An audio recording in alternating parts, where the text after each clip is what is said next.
Look, we've all been there, stuck in the pentatonic box day in and day out, bored out of our mind, just playing the same things over and over again, not knowing how all these guitar players have somehow found a way to break out of the pentatonic box forever. So today I decided to show you guys one trick in 3 licks to help you break out of the pentatonic box forever.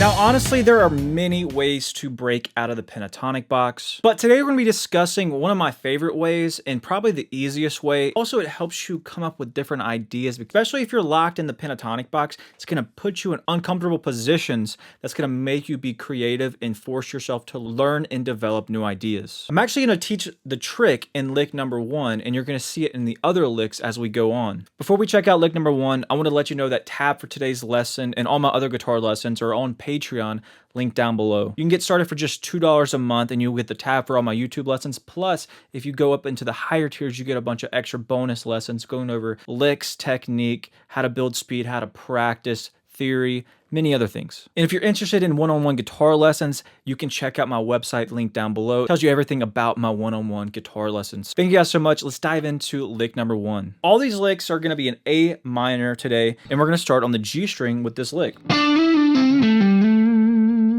Ring finger on the G string, 7th fret, downstroke, then we're going to slide up to 9, back to 7, pull off to 5,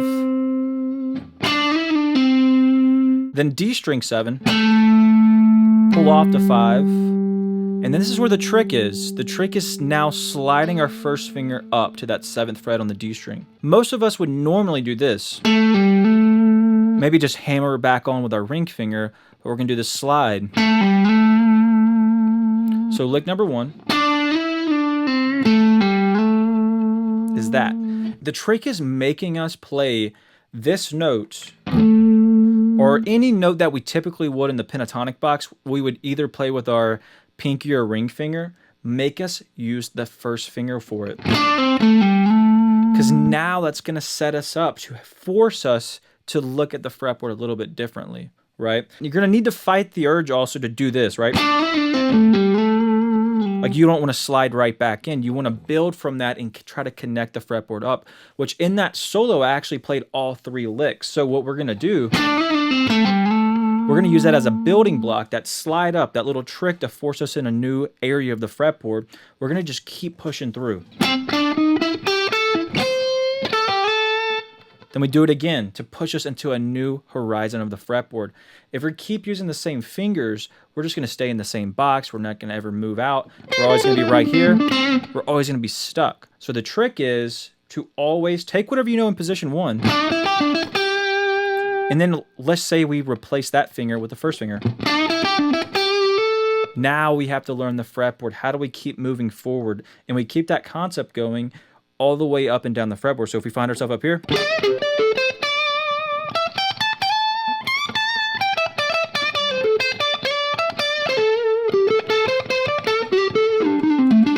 if you just make yourself use the index finger for certain things, it's going to push you up the fretboard or down the fretboard in different ways. And obviously, if you don't know the 5 pentatonic box, it's going to be very uncomfortable and you're going to kind of get lost. But that's good. Be creative, explore, see what sounds good, and mess with that. And one quick tip with that, if you don't know the 5 pentatonic shapes, definitely learn those. But you're pretty much always safe to do a whole step or a minor third above that first finger movement. For example, if my first finger's here, I can pretty much guarantee that either a whole step up, 2 frets up, or a minor third, which is 3 frets up, is going to work. It just kind of happens that way.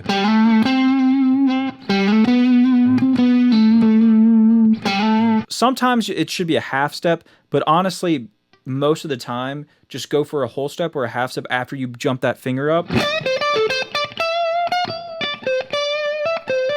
And you're pretty much good to go. It's going to sound good pretty much all the time. So the trick is to replace these 2 fingers with the first finger. So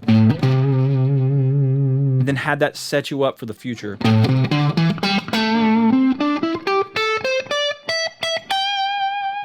All right, so let's go into lick number 2 now. So we have lick 1. Lick number 2, build off that slide up.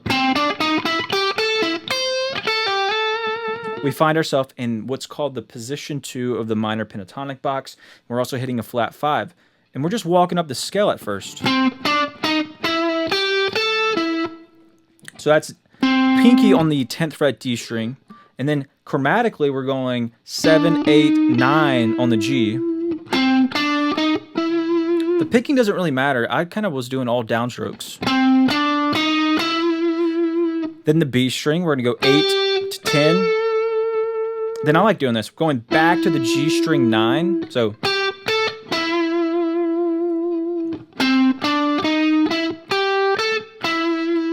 Then jumping all the way to the high E 8th fret. To 10 on the B. Pick 8 on the B. And then slide up first finger. Now we're setting ourselves up to be up here on the fretboard. And like I said, if you don't know the shapes yet, it's just lean into that and be explorative and be creative and try to find what works. So lick number 2 altogether.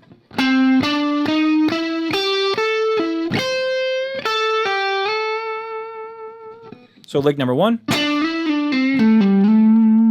Lick number 2. Then lick number 3.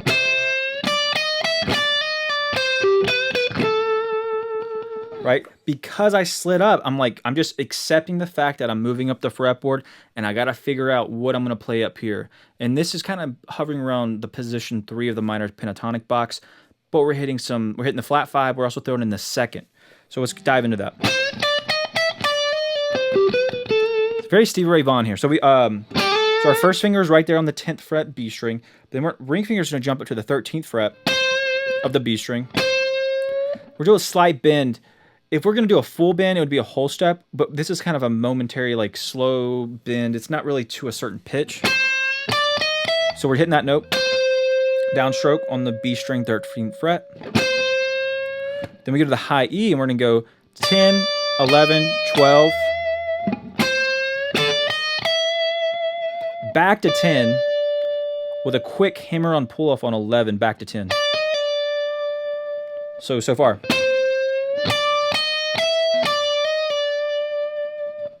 And then right back to 13 on the B. To 12 on the G. So. Then B string 12 with the ring finger. I should clarify, that was the middle finger on the G of the 12. Then I'm using the ring on the 12 of the B string. Then we're going to hit that, half step in, release the bend, pull off to our root note in this case of the A note here on the 10th fret B string. So.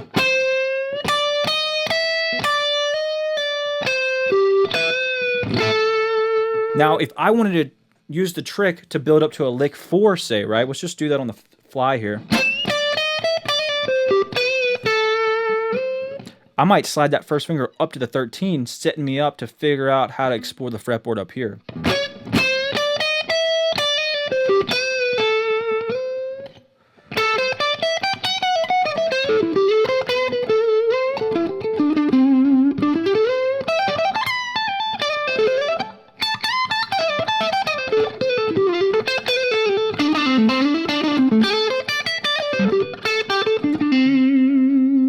All right, so let's go through all the licks again slowly.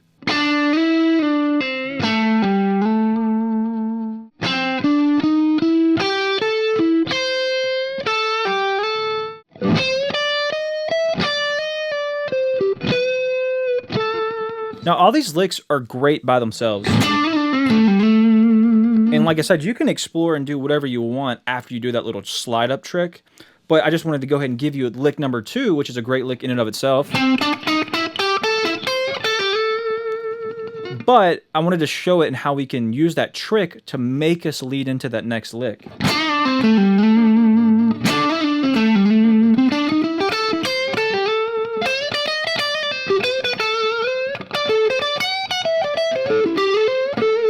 See how that little trick can literally guide us up and down the fretboard, coming up with completely new ideas that we would never have played before.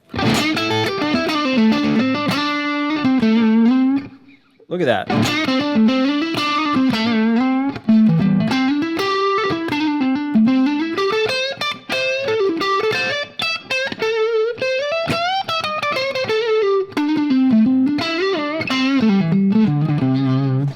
All right, I hope you found this video very, very helpful and useful. And I hope you can see how this one trick can really open up the fretboard endlessly and break you out of the pentatonic box forever. But at the very least, hopefully you got 3 really, really killer licks that you can throw into your playing for now into the future. Thank you so much for watching. If you enjoyed the video, please like, comment, and subscribe, and I'll see you next time.